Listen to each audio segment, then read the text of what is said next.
Hello, parents. This is Shelly Howard with Parents is Your Teen College Ready? And today I have a wonderful guest I can't wait to share with you, Cynthia Coufal. Welcome to the show. No, thank you. I'm so excited to be here. Outstanding. Well, Cynthia, can you tell our listeners a little bit about yourself so they have a little bit of background and knowledge about the conversation today? Sure. I was a public educator for 31 years. So I was a special education teacher for six, and I was a school counselor for 25 years. And then I decided I just want to work with teens the way I want to work with them. And so I created an online business where I am a coach for teens, and I also have college students who have anxiety. And we work through how to manage anxiety. And that's what I do now in my home business. And I've had that for 2 years. I love it. And for listeners who haven't maybe, heard my spiel, I just wanted to share a little bit about College Ready, and then we're going to get into our time together. So College Ready was started 17 years ago, when my firstborn came home from 8th grade and said, "Mom, I know exactly what I want to do." And I was shocked. I had changed my major 5 times, and he was very simplistic in, "I want to be a brain surgeon. Can you help me? Oh, and by the way, Mom, I want to go to one of those top Ivy League schools. Can you do that?" And I was like, "Yes, I can. I'm your mom. Moms can do anything." And long story short, he got 7 full ride offers. He was got a full ride to USC, and Harvard matched it. So Harvard, he spent 4 years pre-med, went on, graduated with zero debt, went on to UC San Diego Medical School, and he's now an orthopedic surgeon at UCLA at 30 years old. So he was my why I switched from the career that I had, because when he graduated, when he walked across the stage at Harvard and handed me his diploma, he's like, "Mom, we did it. You need to write a book to help other people do it." And so I did. Oh, And wow. then College Ready was birthed at the same time. So those are some juicy things we're going to talk about today, listeners. And let's go ahead and jump right in, Cynthia. Can you help me understand the difference between what you offer and what therapy might provide for our family? That's a good question. Um, what I do is I take the teen where they are, or the young adult where they are right now, and then we work on what do you need to do to get to those future goals. So we do a lot of assessing of where you are now, where are the problems, what kind of obstacles might come up, and then we plan through them. Therapy and therapy is very much needed. And sometimes I'm working with a client who is in therapy and sees me. So my program works really well alongside therapy if someone's doing it. But therapy goes back and looks at past things that have happened. Maybe there's just underlying things that need to be uncovered or taken care of before they can get on to that best life. And so I kind of see what I do is just taking a really maybe not high functioning child, but a child that's functioning fairly well and helping them to function better. And so that's kind of what it looks like. And because I'm working with anxiety, if they do have a diagnosis of anxiety and they're taking medication, of course they have to be being managed by a doctor or a therapist because that's where they would get their medication or any help with the diagnosis of that. But I just help with managing that, learning different techniques to do that, and moving on to new goals. Wow, that opens up a lot of questions for me. But the first one I have to ask is, how do I even know if my child has anxiety?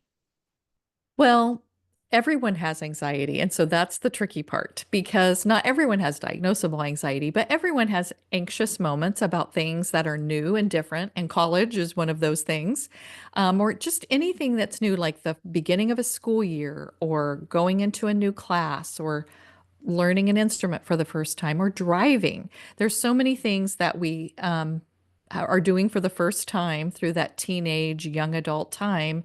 And of course, we need to normalize that everyone has anxious moments and even be role modeling about oh, I'm feeling anxious as the parent saying that to your child, and here's what I'm doing to feel better about it, or here's how I'm managing it. But when we know that it's a problem, we know they're wanting to do something like try a new instrument, drive, date, go to college, and yet we see them not doing that because they are too afraid, or the anxiety is getting in the way of them doing things. And certainly if they're not doing like what we would consider daily functioning things, like getting up and going to school or going to their job or going to their activities, if their life is disrupted in some way, or your home life is disrupted a lot by anxiety behaviors, then that's when you need to at least be assessed to see what is exactly going on. Absolutely. So we have, I've helped students for the last 17 years. I speak teenager. I love teenagers.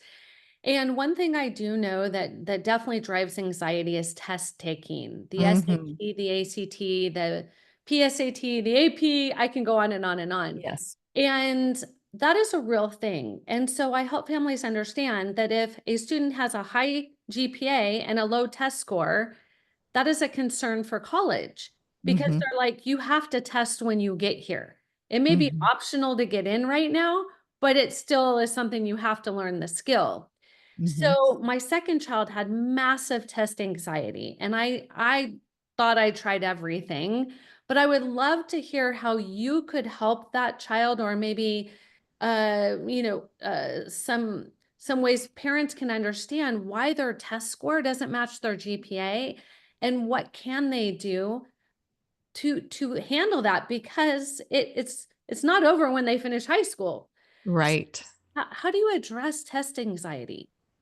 Well, a part of my program talks a lot to them about normalizing anxiety. Of course, I'm anxious about this test. This is a lot of those are high stakes tests. Those are going to decide scholarships and decide what you're going to, what level you're going to go in at or whatever. And so, of course, you're going to be anxious about that. I think a lot of times anxiety gets the best of us when we're trying to fight against it, or we're resisting it, or we're mad at it, and of course, the kids are, because they don't want to feel that way. It feels terrible to be anxious. We all know what that feels like in our body. So I teach a lot about allowing that feeling to be there, that uncomfortableness buzzing around. And if we give it space and we allow it to do that movement around and feel uncomfortable for a little bit, it's going to actually move through our body. But when we're fighting it and we're, clamping up around it and trying to get it to go away, that actually makes it worse. So that's a little bit like just that talking ahead of time. And also, when we are really prepared for things, we're not as anxious about them. So, preparing, like practice testing, and maybe if you're going to be testing in an environment you've never been to before, is there any way you can go to that environment ahead of time just to see what it looks like? I know my anxiety is lessened many times when I can imagine the room, and I can imagine, okay, there I'm sitting there and I'm taking the test, and it just makes me feel better before I go. So if there's any way you can see it, but sometimes you can't. But if you can just everything you can do to prepare for it ahead of time. And then I also talk about getting grounded in the present, because when we are in our present self, then anxiety doesn't have a lot of room, because anxiety is about worrying about the past things that happened, or worrying about your outcome of the test, or like what's going to happen later. So if you're thinking about right now I'm safe. Right now I'm doing fine.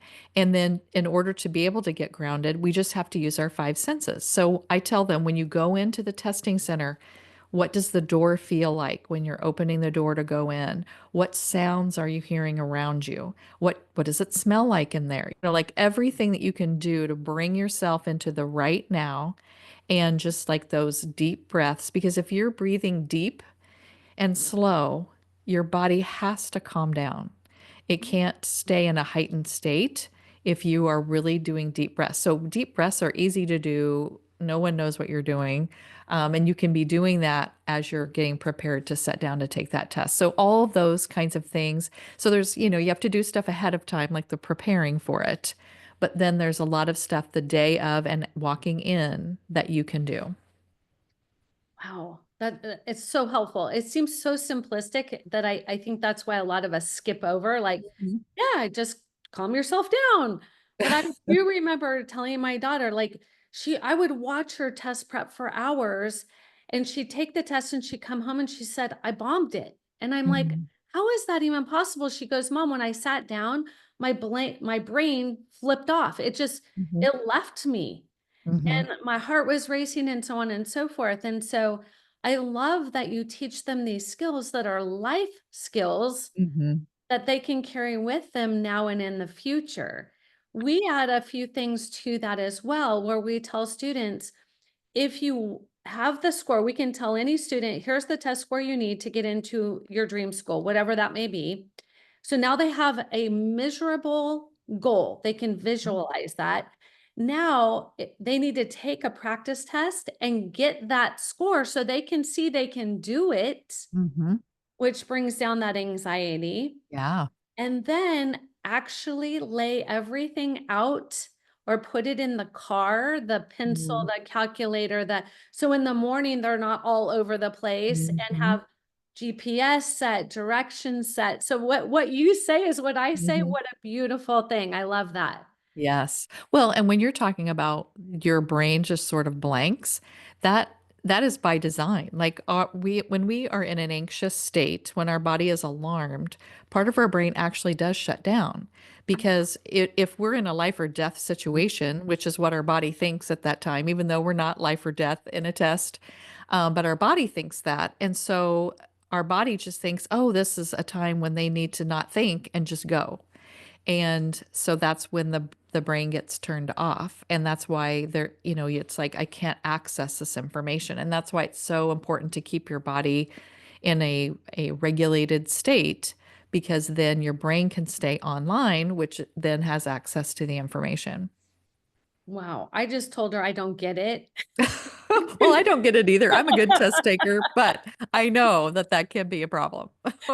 So parents out there listening, if your child has test anxiety, it is a real thing. It took me a bit to understand. My firstborn is gifted. He sees it, it's over. He just has a photographic memory. So Mm. testing was super easy.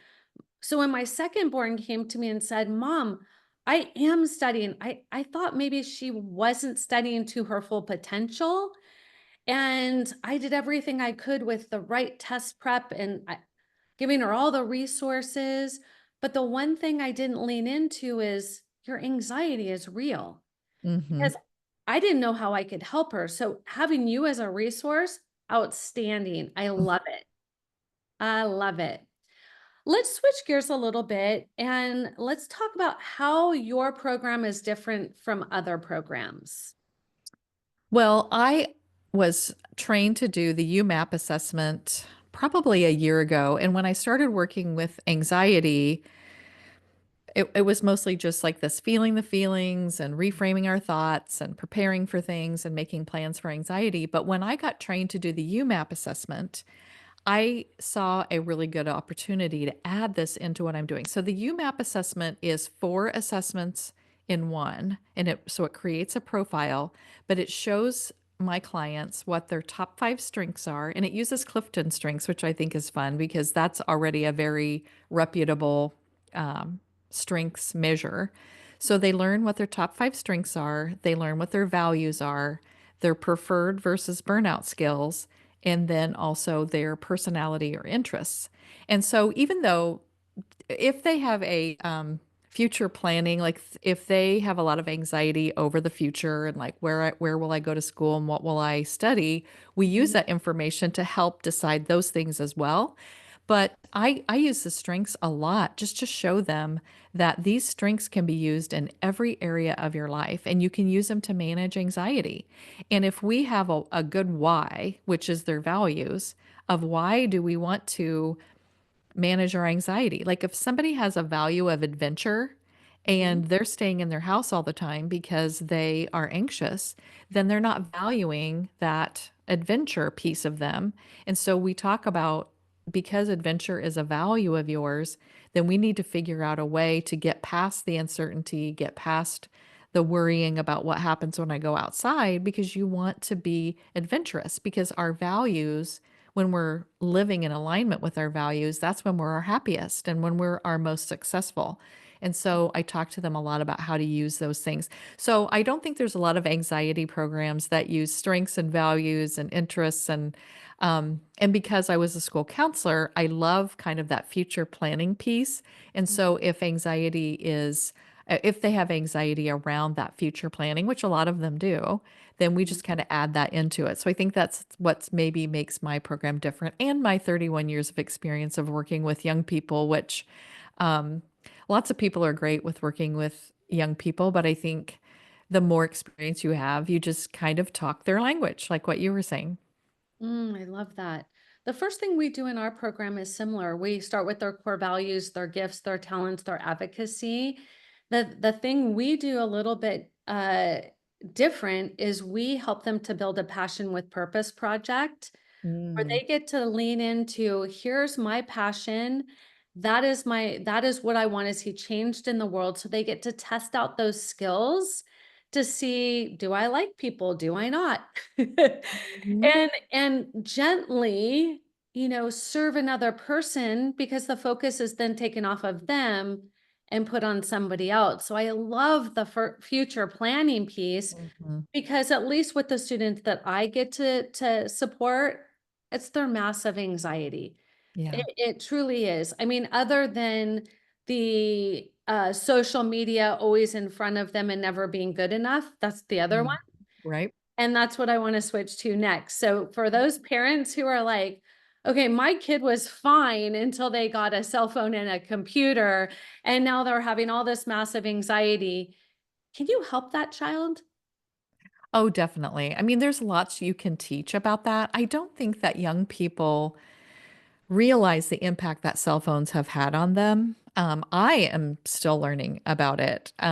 I watched Jonathan Haidt, I think his last name is Haidt. Jonathan, it's Haight or something like that. But he wrote that at the book Anxious Generation. I think that's the name of it. I watched a webinar that he did, and he totally convinced me that the cell phone is the reason for anxiety, because as a school counselor, I was seeing anxiety way before the pandemic. A lot of people blame the pandemic on the anxiety um, increase in young people. And I kept thinking, no, I saw it before, but I couldn't pinpoint why I saw it before. Like, why was it going up before we had the pandemic? And he has data points and charts to show that as soon as the smartphone became very widely used in 2012, it's almost like a straight up line from that year that anxiety in teens went up, and all sorts of other mental health issues, even suicidality and all of those things that we don't want for our kids. And he talked a lot about why that is. And as he talked about it, I thought, oh my gosh, I saw all this happening before my eyes and I didn't understand it, because the millennials had cell phones, but they had flip phones. And they Mhm. couldn't just get access to a whole bunch of stuff. Texts you had to pay for. And what did he call it? I think it's like the front facing phone or camera, but they could only take a picture away. They Yeah. couldn't see. And all of this has to do with anxiety and their mental health. And I'm like completely fascinated by it. So, yes, I can help because I understand that now. And I talk to my clients about that. But that's a trickier one, because if they've had full access to a cell phone, it's very hard to get them to stop doing that. I mean, I think if they understand, and their parents maybe have been putting some parameters on it, I've seen kids be able to successfully use their cell phones without getting involved in all this mental health problem. But that's with boundaries that they're putting on themselves, and then boundaries that their parents are putting on them as well. Mm. So important, right? Yeah. Now when I go, I'm very observant, and I'll go out to dinner and I'll see four people at a table and they're all on their cell phone. And so I always tell students, if you're looking for a job forever, chiropractic, because everybody's necks are gonna be, like, totally a mess. Yes. And the eyeglasses and stuff because of all of that light coming in. Mhm. In all sincerity, it is a normal thing now that these kids are always seeking and learning. And I look at it, it's a double-edged sword. You have access to everything you need, which Right. is really cool, except for now that AI is here, kids are using it to write essays for college. Mm. And we have an AI tracker that we're able to run their essay through, and it is super hard to talk to a student and a parent about your child just used AI and they were caught. So these technologies can be Mhm. brilliant, and they can Yes. also be very, very, stressful. So parents, Mhm. I'm right there with you. I'm concerned for all of that generation, but I Mhm. know if we can help them to use it well, right? Yes. We use test prep apps. I mean, there's really cool stuff that we can do for them. Mhm. But what about that child who is a little bit more resistant to seeing you? What about Mm. the one who is like, "I'm fine." Mhm. Which is probably most. I don't think I've had a client that originally said, "Hey, I wanna work with Cynthia Coufal." Like, a lot of them the parents are finding me, and then they're talking their kids into it.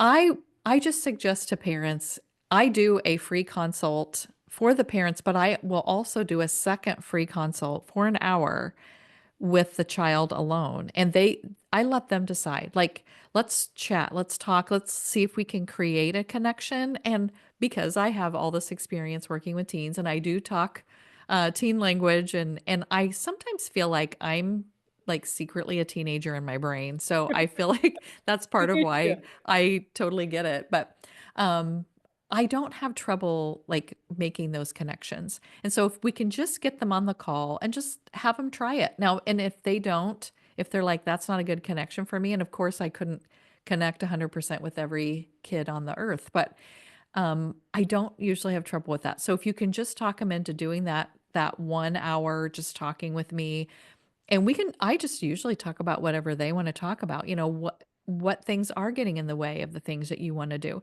Now, if they don't think there's anything at all wrong with their life, which I doubt that to be totally true, but if they really don't believe there's anything wrong, then they aren't going to they don't have a why to work on this. But Mhm. I'm guessing most teens do think something's wrong, maybe they just don't wanna admit it to their parents, or maybe they don't I think a lot of the people that, um, are going to work with me, they just think, "Oh, is she just like my parent? Or Mm, is she gonna tell my parent what I say?" And mm, I do summarize things for parents, and of course, parents know what I'm working on with their child, but I ask the client first, "What do you want me to share?" If they're talking about romantic interests or, friend problems or teachers they hate or, like all of that, or maybe they're mad at their parents. mm, If those are the things that they're wanting to talk about, I say, "What can I share about this with your parent? Or can I share any of this?"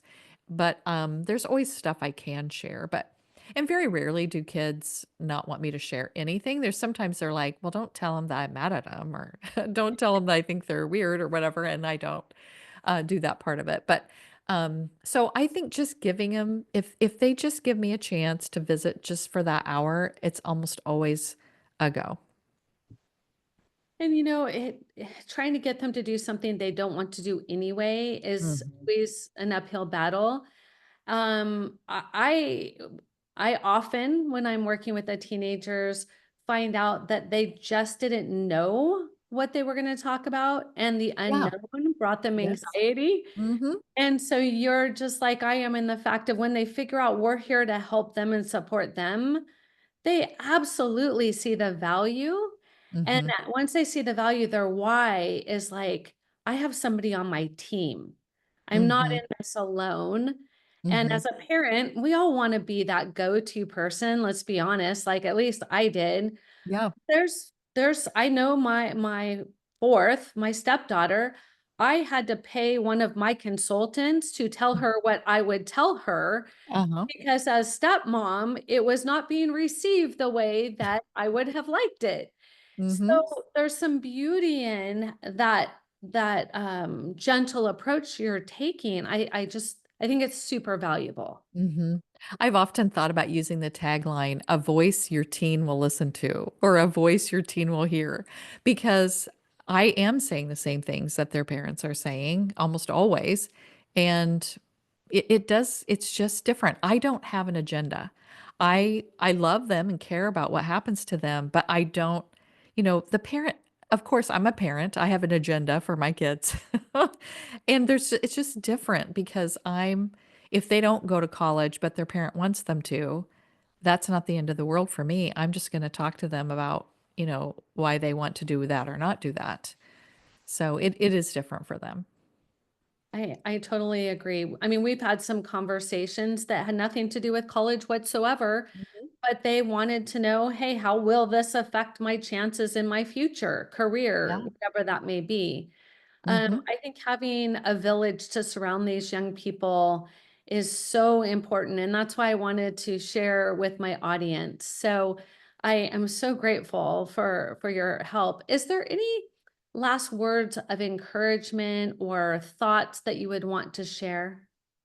I really think that kids always figure it out. I mean, I know that there's, you know, terrible stories out there where kids don't figure it out, and I think that's parents' biggest fear. That was one of my biggest fears. If my kids weren't doing what I thought they should be doing, then, oh, they're gonna be homeless on the streets, or they're gonna be a criminal, or they're gonna I don't know, all the worst case scenarios that you can think of. But in all the years that I worked with kids, and maybe they weren't doing very well in high school, maybe they were even failing, and I even had some that dropped out. But almost always there's something later, like they just needed to mature or they just needed to have some kind of life experience that changed their thinking and they turn out okay. And Mm, I just think if we just kind of allow ourselves to think they're going to be okay, they're going to be okay, then it takes away some of that fear of, I just have to control all this stuff because I don't want them to have a terrible life, or I don't want them to be homeless or, on the streets or whatever. And I just don't, I've very rarely ever seen that happen for real. Like it's a fear of everyone, but then they figure it out and they become very successful people. that's so beautiful, and it's inspiring, right? Mhm. Is there anything that you wanted to talk about college ready? Any questions that your clients might have? I definitely do because I had tons of these questions before. I wish I knew you 17 years ago for not only my own children, but just to be able to ask you some of these questions. But parents that I have now want to know, when should their child be getting ready for college? Like what's the time frame? Is it freshman year? When is it that they should get started? So what do you tell your families about that? It's interesting. A lot of it has to do with culture. A lot of it has to do with parents' expectations. I've had parents who have gotten pregnant and called me concerned about where their child will go to school and how they should navigate that whole path. Really, what I tell families is teach your child to love to read. Mm, Love of reading will help them all the way through life. So, speaking of technology, instead of you always being on your phone and they want to mimic you, I tell parents when they're little, put your phone inside a book. And even if, they're next to you playing, they see you with an open book and they're mhm, like, I want a book. mhm, It's really a monkey see, monkey do. Now, when it really starts to ramp up is right around middle school, right? So 5th and 6th, they're starting to think about, I'm gifted in this area and I'm struggling in this area. That they're starting to learn who they are and the things they come with. But when it really matters is in 8th grade, because mm, those 8th grade classes, if they're not prepared for high school, they're gonna put going down one wrong path because they just didn't know. And I always tell the example of my son took Spanish in middle school, and then his high school counselor said he needed to take Spanish all over again. Mm, It was so right? It was so counterintuitive to me. It's like, well, why if he's already taken Spanish? That was just the way that high school plan worked. And mhm, that was the difference of him being salutatorian versus valedictorian. So that one class made such an impact. Now, is that a big deal through life? Not at all. But you can see with that example, starting sooner and having the plan that can mhm, pivot is so much better than waiting. On the mhm, financial side, it's critical because the FAFSA looks at the second semester of the sophomore year and the first semester of the junior year. So if you want scholarships and you want the big money, you need to get your family's financial house in college planning order mm, because the FAFSA looks at some things and they don't look at other things. Ethical, legal, they tell you what they're going to look at, but it would be so wise to do that before you have to complete the FAFSA. So mhm. really middle school on, and it's truly never too late. Unfortunately, it gets harder and harder and harder the longer you wait. But it's same with retirement. If you don't save until you're 80, retirement's not going to be fun. So we like families to understand if you start doing college tours like you would tour a museum or a park or and just make it a fun environment, Mhm, that's all we're talking about. It's that open, gentle discussion about maybe your PG version of your college days, right? mhm, What you remember that was so important. mhm. So planning and going at it gently is really the best path that I found over the last 17 years. That's great advice. Well, you were talking about the finances, and I every parent wants to know, how in the world do we do this debt free, or can we even do this debt free? And you mentioned in your story that your son did do it debt free in going to Harvard, which is such an expensive school. And I, even as a school counselor, don't understand all these finances things. So, how do you do that? And that's such a beautiful question. Unfortunately, it has to be done by students. So Mm, I'll explain. So everybody's finances are different and every student's abilities are different. So that's mhm, the first hardest part. So mhm, the number one thing that will affect the cost of college is the lack of planning. So mm. my second book is being released this week called Ooh. College Admissions Simplified, where I simplify and I give a plan that if the family follows the plan, they can graduate without debt. So it's exactly what you're asking because over the last 17 years, everybody wants to know. When my son got a full ride to USC and Harvard matched it, everybody's like, but Harvard doesn't give merit scholarships. Well, it wasn't, it was a financial negotiation. Mm. And people are like, what? You can negotiate with college? College is a business. You have to remember, they need your dollar to stay open. They Mhm, need your student to graduate from their college and be a productive citizen with the diploma on their wall. It is mm, all a business. So why would, I mean, except in California, most people would not pay full price for a home, right? They typically, you would negotiate a price, you would drive mhm, down the price, and you would have comparables. That's all this is. mm, So you take the comparables, you have a strategy and a plan, you pick the right colleges, you help your child be the most successful they can be, which, oh, by the way, is the right thing to do. And mhm, that is not pushing them to take 20 APs. It's helping mhm, them to navigate a very balanced life. I remember my son saying to me, Mom, all my friends are freaking out and this is really easy. Am I doing something wrong? mm, And I said, No, we've been working on it since you were in middle school and you don't even know what you're doing, but you are planning for college. mhm, And that was a huge eye opener for me, is because his norm was what other kids are reeling from because they truly are just deer in headlights. They're scared to death. mhm, It is possible. We have students do it all the time. Last year, our students, we had I think it was 29 seniors graduate with 9.3 million in scholarships. Oh my gosh. That's amazing. I love it. That's important. And like you said, as a high school counselor, you don't know the family's finances. Mhm. So it's something that you really don't get to talk about because Right. that's not an opportunity that you get to observe. Mhm. You have the beautiful gift of meeting with the students, Mhm. but the financial side of things, how would you even know if it's a need-based family or a family who doesn't just want to write a big check for a university?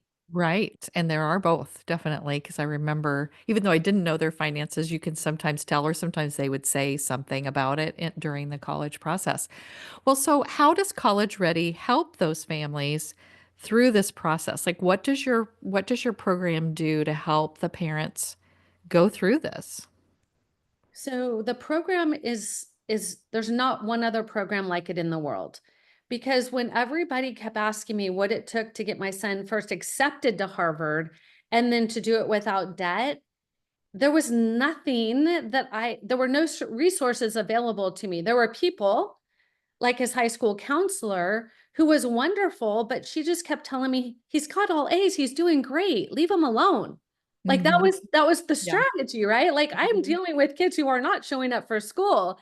And so as helpful and as wonderful as that may have sounded, it was hard for us thinking, how are we going to compete? Mhm. Right? My son's like, I want to be a brain surgeon and go to an Ivy League school. And she's saying, oh, you're fine.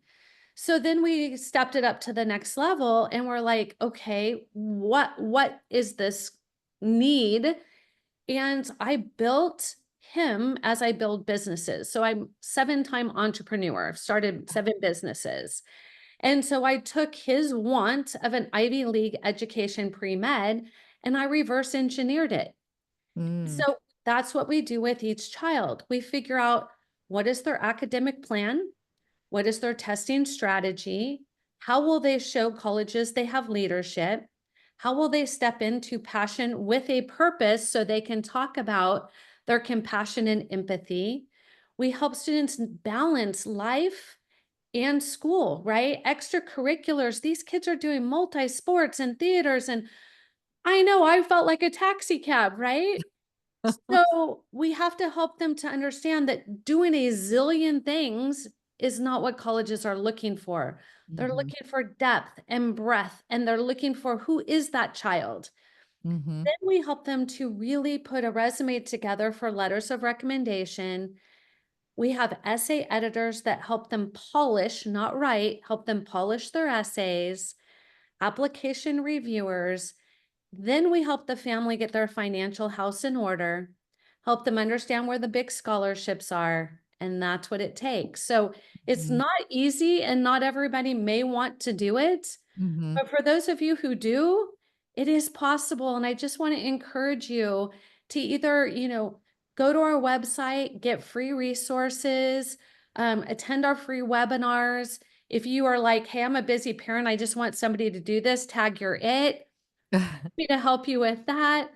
But Mhm. our goal is to help a million families. And that is why I wrote my second book, is because in the 7 years since my first book became a bestseller, so much changed Wow. in just 7 years. So even if you're a parent who went to college, guess what? It's not at all like it used to Mhm. be. Mhm. Well, I feel like it changed. I haven't been in the high school now for 2 years, and I feel like it's already different, in just those 2 years since I left, and also I'm not around it as much, so I kind of lost some of those things that I remembered about what to do, but that is amazing. I love what you're doing, and, I'm definitely gonna let my audience know about your books and how to get to them and how to get to you and your free resources, because I know a lot of my families want this information, and, I think it's great, and I wish I would have known about it years ago. So I'm glad I got to meet you. It has been my pleasure. And parents, for those of you still listening, hopefully Mhm. you will see the benefit of having the village of resources around you. So thank you so much, Cynthia, for your time. And parents, until next time, we're so excited to support you. Thank you.